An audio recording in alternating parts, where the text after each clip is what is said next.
بسم الله الرحمن الرحیم. السلام علیکم و رحمت الله و برکاته. خواهر و برادران عزیز، هموطنانی که صحت و سلامت در گوشه و کناره های دنیا بنده را میبینید، امروز خواستم درباره تجارت و اینچنین چگونه باید تجارت کرد تا اینکه به گناه دست نزنیم یک صحبت داشته باشم. و عزیزان میدانید که در یک زمانی هستیم که چقدر معامله هایی که برعلا حرام است با نام تجارت دارد رواج می‌یابد. یعنی در بین مردم چند نمود رباخوری هست، چند نمود تجارت های هست که به حرام آمیختگی دارد، اما میگن نه این نامش تجارت است. پیامبر صلی الله علیه و سلم هم تاجر بودند، بوکه ندارد. برای همین خواستم امروز درباره یعنی تجارت حلال چگونه باید باشد یک صحبت کوتاه داشته باشم. اگرچه باب تجارت تا 5-6 حلقه یا برنامه می خواهد، مختصر امروز همراهتان صحبت میکنم و الله نصیب کرده باشد بعداً درباره کردیت یا ایپوتک یا بعضی نمود تجارت هایی که الان خیلی بیت کوین مشهور است صحبت میکنیم. اولا عزیزان، تجارت در اسلام حلال است. یعنی از مکان یا خود کالا رو خریده کمی بالای او فایده مونده قیمتتر کرده فروختن در اسلام جایز است. این تجارت از اول بود و تا آخر ان شاء الله که میماند. و پروردگار میگوید و احل الله البیع و حرم الربا، ما برای شما تجارت را حلال کردیم و ربا و یعنی پرسنت خوردن و فایز خوردن را حرام کردیم. ولیکن وقتی الله میگوید تجارت را حلال کردیم، تمام تجارت داخل این کلمه داخل نمیشوند. برای اون که چی در کتاب نیل الاوطار باشد، چی در دیگر کتاب‌های فقه باشد، میبینید که نمودهای تجارتی که پیامبر صلی الله علیه و سلم منع کردن حتی تا 50 میرسد. یعنی تجارت های بودن که پیامبر آن را منع کردن. یعنی وقتی میگیم تجارت حلال است، همه تجارت را داخل این ما کردن نمیتوانیم. اکنون عزیزان، وقتی که میگویم تجارت، گفتیم در شریعت تجارت حلال وقتی که شرط شروط خودش رو دارد که درباره‌اش صحبت میکنیم حلال میباشد. و حدیث در ترمذی است که پیامبر صلی الله علیه و سلم میگویند التاجر صدوق الامین مع النبیین و صدیقین و الشهدا. تاجری که راستگو و امانت دار باشد، یعنی در وقت تجارت گپ‌های دروغ نزند و او امانت دار باشد. یعنی چگونه که خودش میخواهد کالا خرد، همان گونه کالا فروشد، نه عیبش را پنهان کرده، نه گپی دروغ زده، نه یک فایده زیاد ماند که به خودش همین گونه کسی فایده ماند هرگز نمیخرد. یعنی برای همین این گونه تاجران در همه زمان خیلی کم هستند. تاجرانی که از روی انصاف بالای بار یا کالا فایده میمونند، تاجرانی که در وقت تجارت گپی دروغ نمیزنند، تاجرانی که همچون امانت خود به مردم خرید و فروش میکنند خیلی کم هستند. برای همین پیامبر میگویند همراهی این گونه تاجران راستگو و امانتکار روز قیامت همراه پیامبران و صدیقان و شهیدها هستند که سبحان الله مرتبه هست که نه همه رسیده میتواند. آن هم برای تاجر است که اما چه خیلی گفتیم صادق و امین باشد.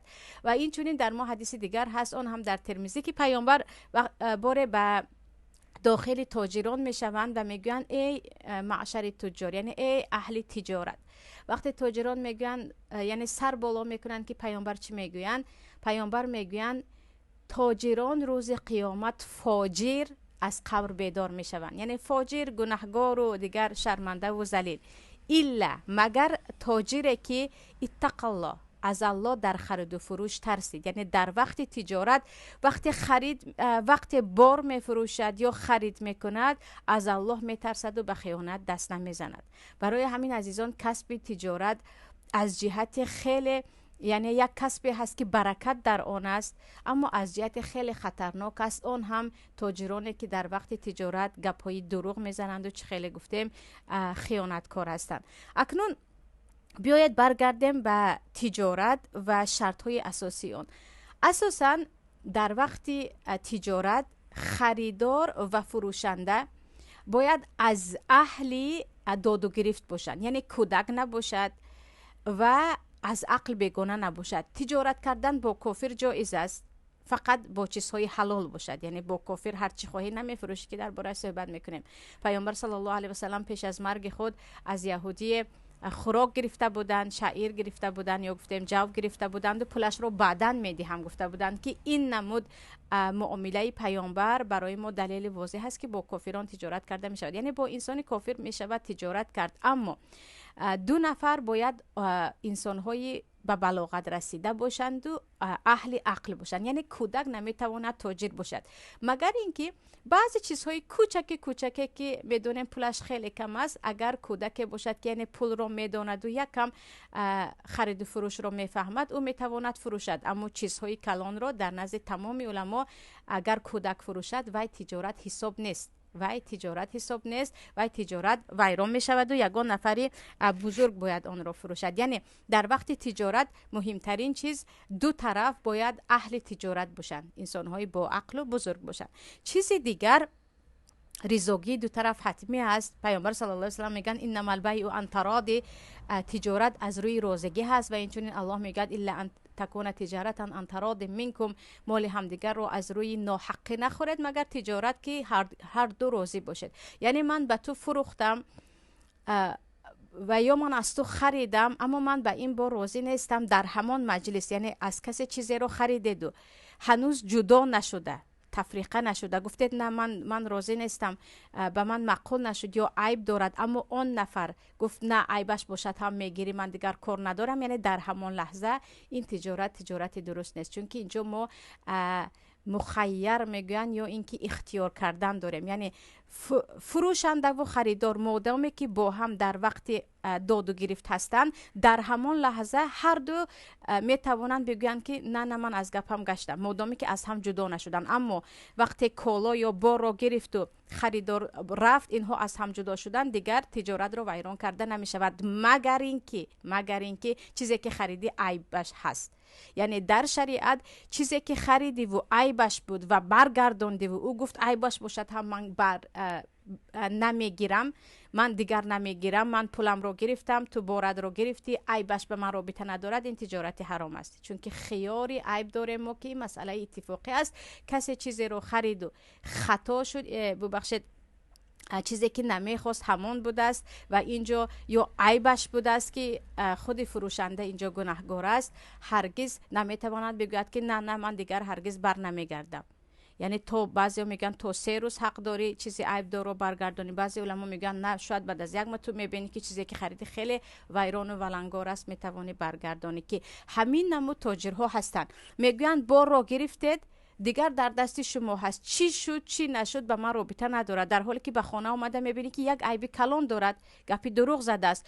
علل خصوص تجارت های اینترنتی چیزی دیگر رو در اینترنت میگذارند، وقتی خانه اومد صفتش دیگر است. وقتی میگویی همون صفتی که شما در اینترنت پیشکش کردید اون صفت نیست، میگن نه من قبول نمیکنم، برای اینکه با عیبش من یعنی وقتی که پول رو به من دادی دیگر به عقب برگشتن نیست. که این نمود تجارت در اسلام جایز نیست. اگر عیبش از طرف خریدار شد که مسئله اتفاقی است، تو خودت گرفتی و ویران کردی، تو حق نداری برگردانی. اما نه خودی بار عیب دار بود و گفتید نه کار شدگی شد، این گونه تجارت درست نیست، برای اون که خریدار راضی نیست و شما بار ویران رو به آن دادید. و مسئله دیگر عزیزان، مسئله که خیلی زیاد تاجران میپرسند، مسئله چقدر فایده میتوانیم بالای کالا بمانیم. یعنی من مثلا از یک جا ماشین خریدم، وقتی میخواهم ماشین رو فروشم چقدر میتوانم بالای نرخ ماشین بمانم و یعنی فایده مونده بخرم. عزیزان این مسئله پیامبر صلی الله علیه و سلم معین کردگی نیستند و این چنین در شریعت مثلا باید 20% مانی، 5% مانی، 50% مانی یا حتی 100% مانی یگان چیزی معین نیست. برای اون که وقتی کالا رو بعضا از راهی میخرید که شما حتی باید 2 برابر مانید تا اینکه فایده گیرید، چون که راه کروش هست، برای وای خیلی شما مثلا صرف میکنید. مثلا بعضی بارها رو میخرن که حتما باید در داخل یخدان باشد، شما یخدان رو اجاره میگیرید یا از یک راهی دو راه کروی کلان میدید که هرگز علاج ندارد که وای یک مقداری کم مونه، شما بعضا 2 برابر و 3 برابر نمانده موندید شما ضرر میکنید. در این مسئله برمیگردد به نرخ بازار، یعنی به نرخ بازار که دیگرها چقدر میفروشند همان مقدار شما میفروشید، به شرطی که خودتان میدونید که با همین نرخ کسی به شما میفروخت شما راضی هستید. یعنی نه من هرگز به این نرخ نمیخرم اما با همین نرخ میفروشم، این الکی از روی ناانصافی میشود. و در ما حدیث است، حدیث در بخاری و در دیگر کتاب های سنن است از عروه بارقی که پیامبر میگویند برای قربانی کردن به من یک گوسفند بیار و به او یک درهم یک دینار میدهند. یک دینار میدهند یعنی پول اون زمانه دینار بود، خطا نکنم تا 4 گرم طلا است، یک تنگه 4 گرم طلا داشته.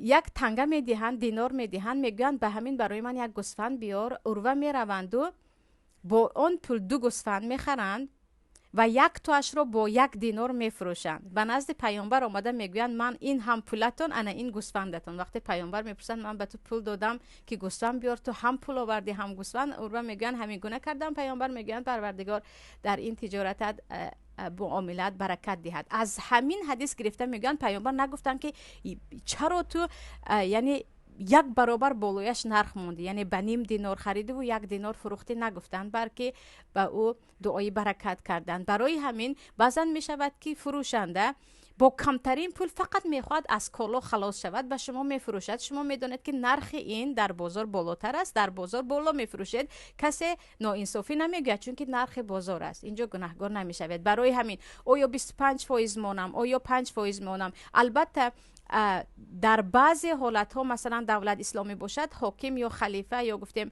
حکومت میتواند اگر از حد گذشت به بازار نرخ ماند، چگونه که در زمان حضرت عمر شده بود که بگوید که از همین نرخ بالا نفروشید. وقتی دید که تاجرها از حد از خود رفتن، یعنی از حد به مردم ظلم کرده ایستادن. اما در وقت این شما به اندازه که خودتون فایده گیرید باز به مردم ظلم نشود و با همین نرخ اساسا مردم خرید و فروش میکنند. بازار همین نرخ دارد، اگر بالایش فایده موندید انشالله باکی نیست، چون شریعت یک مقدار معین نمیگوید. و چه خیلی گفتم بعضا میشود که بار از راهی دور میآید، بعضا از همین نزدیک، بعضی برای بار شما زیاد مهنت صرف میکنید که باید زیادتر مونید. مسئله دیگر عزیزان، مسئله خیلی مهم این است که تجارت باید در کالاهای حلال باشد. در ما یک حدیث نه، یک چند حدیث است، چه در بخاری مسلم چه دیگر حدیث ها که پیامبر صلی الله علیه و سلم نهی کردن از فروختن میته و خنزیر و خمر و این چنین بت‌ها یا هیکلچه هایی که پرستیده می شود، اصنام. یعنی پیامبر فروختن عرق و تمام مشروبات الکلی یا سپیرتنوی را حرام کردند.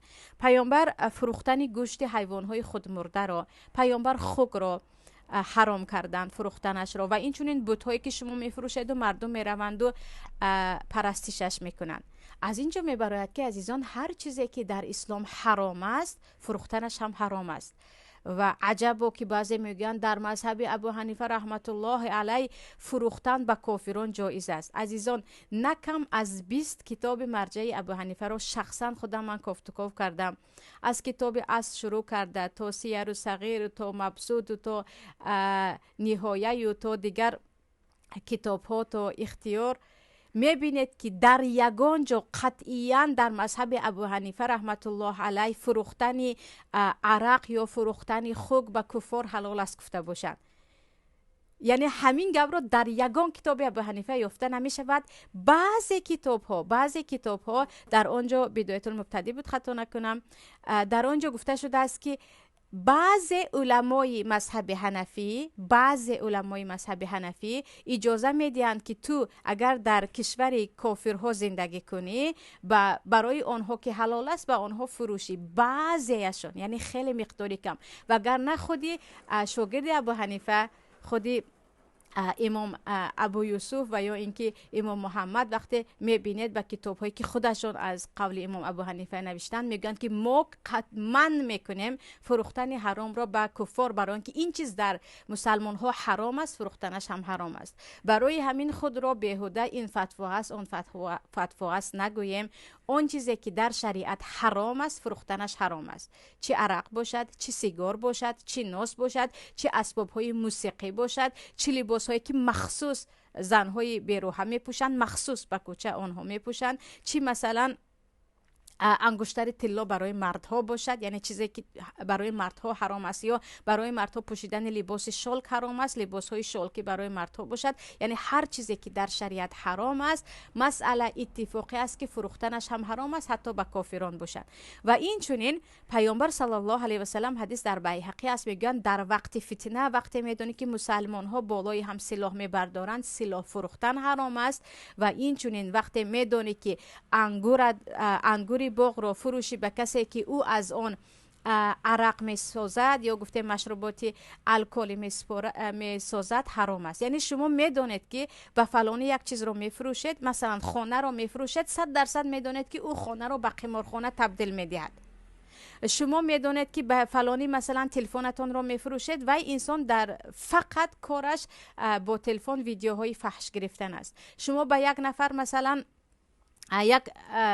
یگان چیز دیگری رو میفروشید، میدونید که 100% به گناه استفاده میبرند. انا این چیز در اسلام حرام است. یعنی ولا تعاونوا علی الاثم والعدوان، کمک کردن به گناه جایز نیست، کمک کردن. پس اون چیزی که حرام است فروختنش، خیلی گفتیم حرام است، پولش هم حرام است. چگونه که در خودی عرق یا گفتیم در شراب پیامبر 10 نفر رو لعنت کردن، از جمله سازنده اش، فروشنده اش، خریدارش، کسی که خریده به دیگران آورده میدهد، که در این مسئله نه به کافرها جایز است. گفته خود از خود بیایید خود را به این گونه به آن گونه شبهات داخل نکنیم. و این چنین در هر جایی که عرق میفروشد و شما مثلا کارگر هستید، با دستتون عرق میدید، با دستتون گوشت خوک میدید، کافر باشد هم و خیلی گفتم حرام می باشد. چیزی دیگر اینجا شرط ماندن در تجارت ها. در ما اساسا 2 نمود شرط است. در تجارت بعضی شرط های میموند که حلال است. مثلا میگن من به تو ماشینم رو میفروشم، اما 2 روز من خودم باید از جای به جای سفر کنم، بعدم به دست دو میدم، او راضی میشود، باکی نیست. یا مثلا چگونه که این نمود در زمان پیامبر هم شده بود، انشالله قصهش رو بعدم وسیع‌تر میکنیم. و اما بعضی شرط های هست که مثلا شما میگید من به تو میفروشم، بعد از این تو به کسی نمیفروشی، یا من به تو بار میفروشم، تو از هیچ کس دیگر بار نمیخری، فقط از من میخری. یعنی این نمود تجارت ها فساد است. پیامبر از این نمود شرط گذاری در تجارت من کردن، برای اون که بر ضرر خریدار است، بر ضرر خریدار است. برای اینکه شما یک چیزتون رو خریدید، دیگر از هم جدا میشوید، همه برای خودش، همه برای خودش. اینجا نمیشود که بگویی که میفروشم تو به کسی نمیفروشی، یا من به تو میفروشم تو از همین نرخ بالا نمیفروشی. این نمود شرط ها درست نیست. و چیزی دیگر عزیزان درباره شرط مسئله یکم وسیع است، انشالله صحبت میکنیم. تجارت در وقت نماز جمعه. در ما در سوره جمعه الله میگوید اذا نودی للصلاة من یوم الجمعه فذروا البیع و سعوا الی ذکر الله. یعنی وقتی که شما روزی جمعه، شاید آیت رو خطا خونده باشم از سراسیمگی، وقتی ندای جمعه رو میشنوید، شما تجارت رو کنار گذارید و به ذکر الله شتاب کنید. فذروا البیع یعنی تجارت رو بمانید به حالش. برای همین برای مسلمان در کشورهای مسلمانی در ساعتهای جمعه تمام مغازه ها رو قلف میکنند، برکت هم میرود، این تجارت حرام هم هست. برای مرد مسلمان در وقت جمعه، مگر اینکه مسافر باشد و مسئله دیگر، نه مقیم درست از پی تجارتش شدن درست نیست و این نمود تجارت در نزد جمهور علما حرام است و او گناهکار می شود. یعنی وقت نماز جمعه شد تو باید تجارتت را بس کنی. و مسئله مهم دیگر عزیزان، مسئله خرید و فروش طلا و نقره هست و این چنین خریدن پول است. یعنی با سامانی روبل خریدن یا دلار رو با روبل عوض کردن. در ما حدیث صحیح هست از ذهب بالذهب و الفضه بالفضه یدا بیاد ها بها، میگویند پیامبر صلی الله علیه و سلم اگر تو یعنی طلا رو با طلا خریدنی باشی، یعنی من به تو طلا میدم تو به من طلا میدهی، گویی مثلا به مثل، باید یک خیل باشد، گرم به گرم، فرق نمی کند انگشتر است یا اون طرف طلای خام است، یا دستبند رو تو با گردنبند میدهی و عوض میکنی، یعنی خرید است، تو میدی از اون میگیری، دست به دست گرم به گرم باشد. اگر شما یعنی با 2 گرم طلا 1.5 گرم طلا رو عوض کردید، این ریبا می شود. ریبای فضل یعنی پرسنت خوردن است، نمودی پرسنت خوردن است، حقیقت خوردن است.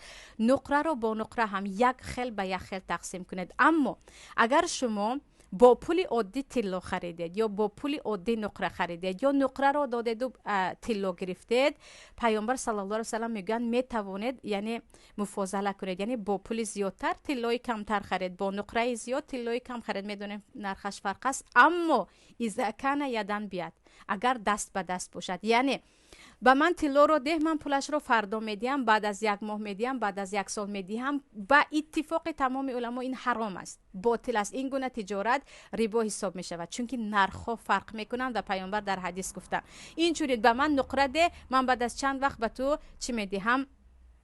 پولش رو میدهم. یا به من دلار ده، من بعد از 2 ماه به تو سامانی میدهم. دلار دادی، اگر قرض گرفتی حتما دلار به او میدهی، اما من سامانی رو بعداً میدهم. گفتن ممکن است، یعنی وقتی پول رو با پول عوض میکنیم باید دست به دست باشد. و این چونین مثلا با 1 کیلو زردالو 2 کیلو زردالو چی تر باشد چی خشک باشد جایز نیست که با خرما آمدگی هست. و اگر شما مثلا گفتید که نه این تر است، وزنش فرق میکند، این گونه یعنی حیله و نیرنگ جایز نیست که پیامبر قطعیاً من کردن.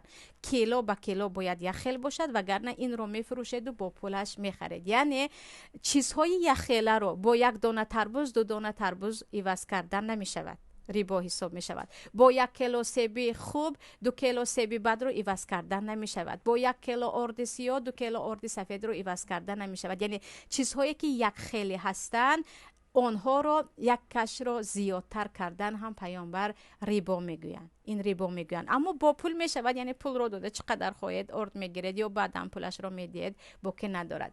و عزیزان آخرین چیز بیع تقسیطی هست. یعنی شما به من میگید خانم رو من به شما فروختم با پول قیمتتر، شما می توانید پولش رو در مدت 2 سال به من دهید یا 10 سال به من دهید یا 20 سال به من دهید، اما پول قیمتتر و پول رو معین میکنید و در مدت 10 سال یا 3 سال یا 5 سال من کم کم پول خانه رو میدهم. این بیع تقسیطی است که به اتفاق علما جایز است و در زمان پیامبر هم بود. اما مشکلی این است که امروز بیع‌های همین گونه تجارت های تقسیطی یا رسروچکایی که میگویند شرط فائزی میمونند. من به تو میفروشم، 1 ماه دیر کردی خانه فائز میبندد یا کالا قیمتتر میشود، از پولش با چند فائز دیگر میدهی. 1 سال اگر ندادی تمام پولت میسوزد، من به خانه رو به دیگرها میفروشم. اینها همش داخل میشوند به ریبا. یعنی این گونه نمود تجارت ممکن نیست که دیر کردی پولش زیاد میشود، دیر کردی به پولت سوختی من به دیگر کس میفروشم. می توانیم در این باره گرو گیریم یا چیزی دیگر که ان شاء الله در برنامه های دیگر، شاید در صحبت دیگر درباره تجارت تقسیطی، رسروچکا و این چنین ایپوتک شاید مفصل تر صحبت کنیم. این بود صحبت امروزه من. سلام علیکم و رحمت الله و برکاته.